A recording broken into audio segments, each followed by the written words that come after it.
कृष्णं नारायणं वन्दे व्रजप्रियं कृष्णं तोपायनं वन्दे प्रथासुतम्।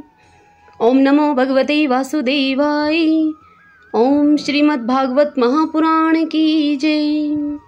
भगतजनों, आप सभी का हमारे चैनल श्री कृष्ण दीवानी में हार्दिक स्वागत है। आज हम श्रीमद्भागवत महापुराण के प्रथम स्कंद से पंचम अध्याय की कथा सुनेंगे। आज की इस कथा में हम भगवान के यश कीर्तन की महिमा और देवऋषि नारद जी का पूर्व चरित्र सुनेंगे। आइए कथा सुनते हैं। सूत जी कहते हैं कि तदंतर सुखपूर्वक बैठे हुए वीणा पाणी परम यशस्वी देवऋषि नारद ने मुस्कुराकर अपने पास ही बैठे ब्रह्म ऋषि व्यास जी से कहा। नारद जी ने उनसे प्रश्न किया, हे महाभाग व्यास जी, आपके शरीर एवं मन दोनों ही अपने कर्म एवं चिंतन से संतुष्ट है न? अवश्य ही आपकी जिज्ञासा तो भली भांति पूर्ण हो गई है, क्योंकि आपने जो यह महाभारत की रचना की है वह बड़ी ही अद्भुत है। वह धर्म आदि सभी पुरुषार्थों से परिपूर्ण है। सनातन ब्रह्म तत्व को भी आपने खूब विचारा है और जान भी लिया है। फिर भी हे प्रभु, आप अकृतार्थ पुरुष के समान अपने विषय में शोक क्यों कर रहे हैं? तब व्यास जी ने कहा, आपने मेरे विषय में जो कुछ कहा है वह सब ठीक ही है। वैसा होने पर भी मेरा हृदय संतुष्ट नहीं है। पता नहीं इसका क्या कारण है। आपका ज्ञान अगाध है। आप साक्षात ब्रह्मा जी के मानस पुत्र हैं, इसलिए मैं आपसे ही इसका कारण पूछता हूँ। हे नारद जी, आप समस्त गोपनीय रहस्यों को जानते हैं, क्योंकि आपने उन पुराण पुरुष की उपासना की है जो प्रकृति पुरुष दोनों के स्वामी हैं और असंग रहते हुए ही अपने संकल्प मात्र से गुणों के द्वारा संसार की सृष्टि, स्थिति और प्रलय करते रहते हैं। आप सूर्य की भांति तीनों लोकों में भ्रमण करते रहते हैं और योग बल से प्राणवायु के समान सबके भीतर रहकर अंतःकरणों के साक्षी भी हैं। योग अनुष्ठान और नियमों के द्वारा परब्रह्मा और शब्द ब्रह्मा दोनों की पूर्ण प्राप्ति कर लेने पर भी मुझ में जो बड़ी कमी है उसे आप कृपा करके मुझे बतलाइए। तब नारद जी ने कहा, हे व्यास जी, आपने भगवान के निर्मल यश का गान प्राय नहीं किया है। मेरी ऐसी मान्यता है कि जिससे भगवान संतुष्ट नहीं होते वह शास्त्र या ज्ञान अधूरा है। आपने धर्म आदि पुरुषार्थों का जैसा निरूपण किया है, भगवान श्री कृष्ण की महिमा का वैसा निरूपण नहीं किया है। जिस वाणी से चाहे वह रस, भाव, अलंकार आदि से युक्त ही क्यों न हो, जगत को पवित्र करने वाले भगवान श्री कृष्ण के यश का कभी गान नहीं होता। वह तो कौओं के लिए उच्छिष्ट फेंकने के स्थान के समान अपवित्र मानी जाती है। मानसरोवर के कमनीय कमल वन में विहार करने वाले हंसों की भांति ब्रह्मा धाम में विहार करने वाले भगवत चरणारविंद आश्रित परमहंस भक्त कभी उसमें रमण नहीं करते। इसके विपरीत जिसमें सुंदर रचना भी नहीं है और जो दूषित शब्दों से युक्त भी है, परंतु जिसका प्रत्येक श्लोक भगवान के सुयश सूचक नामों से युक्त है, वह वाणी लोगों के सारे पापों का नाश कर देती है। क्योंकि सत्पुरुष ऐसे ही वाणी का श्रवण, गान और कीर्तन किया करते हैं। वह निर्मल ज्ञान भी जो मोक्ष की प्राप्ति का साक्षात साधन है, यदि भगवान की भक्ति से रहित हो तो उसकी उतनी शोभा नहीं होती। फिर जो साधन और सिद्धि दोनों ही दशाओं में सदा ही अमंगल रूप हैं, वह काम्य कर्म और जो भगवान को अर्पण नहीं किया गया है, ऐसा अहौतक अर्थात निष्काम कर्म भी कैसे सुशोभित हो सकता है? हे महाभाग व्यास जी, आपकी दृष्टि अमोघ है, आपकी कीर्ति पवित्र है, आप सत्यपरायण एवं दृढ़व्रत हैं। इसलिए अब आप संपूर्ण जीवों को बंधन से मुक्त करने के लिए समाधि के द्वारा अचिंत्य शक्ति भगवान की लीलाओं का स्मरण कीजिए। जो मनुष्य भगवान की लीला के अतिरिक्त और कुछ कहने की इच्छा करता है, वह उस इच्छा से ही निर्मित अनेक नाम और रूपों के चक्कर में पड़ जाता है। उसकी बुद्धि भेदभाव से भर जाती है। जैसे हवा के झकोरों से डगमगाती हुई डोगी को कहीं भी ठहरने का ठौर नहीं मिलता, वैसे ही उसकी चंचल बुद्धि कहीं भी स्थिर नहीं हो पाती।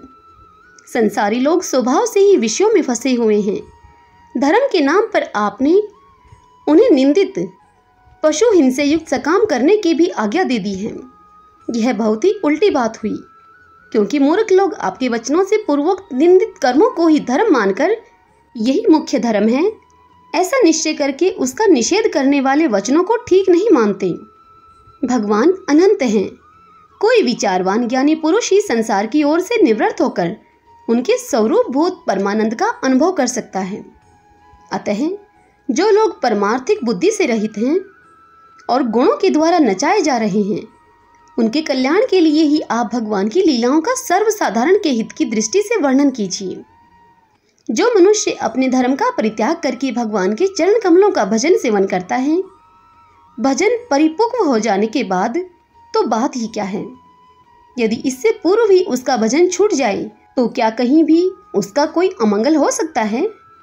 परंतु जो भगवान का भजन नहीं करते और केवल सब धर्म का ही पालन करते हैं, उन्हें कौन सा लाभ मिलता है।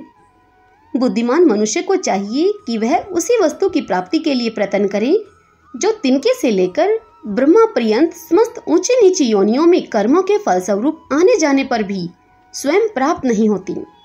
संसार के विषय सुख तो जैसे बिना चेष्टा के दुख मिलते हैं, वैसे ही कर्म के फल रूप में अचिंत्य गति समय के फेर से सबको सर्वत्र स्वभाव से ही मिल जाते हैं। हे व्यास जी, जो भगवान श्री कृष्ण के चरणारविंद का सेवक हैं, वह भजन न करने वाले कर्मी मनुष्यों के समान दैवात कभी बुरा भाव हो जाने पर भी जन्म मृत्यु में संसार में नहीं आता। वह भगवान के चरण कमलों के आलिंगन का स्मरण करके फिर उसे छोड़ना नहीं चाहता। उसे रस का चस्का जो लग चुका है, जिनसे जगत की उत्पत्ति, स्थिति और प्रलय होते हैं, वे भगवान ही इस विषय के रूप में भी हैं। ऐसा होने पर भी वे इससे विलक्षण हैं। इस बात को आप स्वयं भी जानते हैं, तथापि मैंने आपको संकेत मात्र कर दिया है। हे व्यास जी, आपकी दृष्टि अमोघ है। आप इस बात को जानिए कि आप पुरुषोत्तम भगवान के कला अवतार हैं। आपने अजन्मा होकर भी जगत के कल्याण के लिए जन्म ग्रहण किया है। इसलिए आप विशेष रूप से भगवान की लीलाओं का कीर्तन कीजिए। विद्वानों ने इस बात का निरूपण किया है कि मनुष्य की तपस्या, वेदाध्ययन, यज्ञ अनुष्ठान, स्व अध्याय, ज्ञान और दान का एकमात्र प्रयोजन यही है कि वह पुण्य कीर्ति श्री कृष्ण के गुणों और लीलाओं का वर्णन किया जाए। हे मुने, पिछले कल्प में अपने पूर्व जीवन में मैं वेदवादी ब्राह्मणों की एक दासी का लड़का था। वे सभी योगी वर्षा ऋतु में एक स्थान पर रहकर चातुर्य मास कर रहे थे। बचपन में ही मैं उनकी सेवा में नियुक्त कर दिया गया था। मैं यद्यपि बालक था, फिर भी किसी प्रकार की चंचलता नहीं करता था। मैं जितेंद्रिय था, खेल कूद से दूर रहता था और आज्ञा के अनुसार उनकी सेवा करता था। मैं बोलता भी बहुत कम था। मेरे इस शील स्वभाव को देखकर समदर्शी मुनियों ने मुझ सेवक पर अत्यंत अनुग्रह किया। उनकी अनुमति प्राप्त करके बर्तनों में लगा हुआ प्रसाद मैं एक बार खा लिया करता था। इससे मेरे सारे पाप धुल गए और इस प्रकार उनकी सेवा करते करते मेरा हृदय शुद्ध हो गया और वे लोग जैसा भजन पूजन करते थे उसी में मेरी रुचि भी हो गई। प्यारे व्यास जी, उस सत्संग में उन लीला गान प्रायण महात्माओं के अनुग्रह से मैं प्रतिदिन श्री कृष्ण की मनोहर कथाएं सुना करता था। श्रद्धा पूर्वक एक एक पद श्रवण करते करते प्रिय कीर्ति भगवान में मेरी रुचि हो गई। हे महामुने, जब भगवान में मेरी रुचि हो गई तब उन मनोहर कीर्ति प्रभु में मेरी बुद्धि भी निश्चित हो गई। उस बुद्धि में मैं इस संपूर्ण सत और असत रूप जगत को अपने पर ब्रह्मा स्वरूप आत्मा में माया से कल्पित देखने लगा। इस प्रकार शरद और वर्षा, इन दो ऋतुओं में तीनों समय उन महात्मा मुनियों ने श्री हरि के निर्मल यश का संकीर्तन किया और मैं प्रेम से प्रत्येक उनकी बात सुनता रहा। अब चित्त के रजोगुण और तमोगुण को नाश करने वाली भक्ति का मेरे हृदय में प्रादुर्भाव हो गया। मैं उनका बड़ा ही अनुरागी था, विनयी था। उन लोगों की सेवा से मेरे सभी पाप नष्ट हो चुके थे। मेरे हृदय में श्रद्धा थी, इंद्रियों में संयम था एवं शरीर, वाणी और मन से मैं उनका आज्ञाकारी था। उन दीन वत्सल महात्माओं ने जाते समय कृपा करके मुझे उस गुहत्तम ज्ञान का उपदेश किया, जिसका उपदेश स्वयं भगवान ने अपने श्रीमुख से किया है। उस उपदेश से ही जगत के निर्माता भगवान श्री कृष्ण की माया के प्रभाव को मैं जान सका, जिसकी जान लेने पर उनके परम पद की प्राप्ति हो जाती है।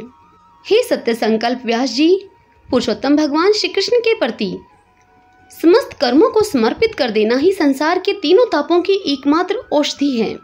यह बात मैंने आपको बतला दी है। प्राणियों को जिस पदार्थ के सेवन से जो रोग हो जाता है, वही पदार्थ चिकित्सा विधि के अनुसार प्रयोग करने पर क्या उस रोग को दूर नहीं करता? इसी प्रकार यद्यपि सभी कर्म मनुष्यों को जन्म मृत्यु रूप संसार के चक्र में डालने वाले हैं, तथापि जब वे भगवान को समर्पित कर दिए जाते हैं तब उनका कर्म पना ही नष्ट हो जाता है। इस लोक में जो शास्त्र विहित कर्म भगवान की प्रसन्नता के लिए किए जाते हैं, उन्हीं से पराभक्ति युक्त ज्ञान की प्राप्ति होती है। उस भगवत अर्थ कर्म के मार्ग में भगवान के आज्ञा के अनुसार आचरण करते हुए लोग बार बार भगवान श्री कृष्ण के गुण और नामों का कीर्तन तथा स्मरण करते हैं। हे प्रभु, आप भगवान श्री वासुदेव को नमस्कार है, हम आपका ध्यान करते हैं। प्रद्युम्न, अनिरुद्ध और संकर्षण को भी नमस्कार है।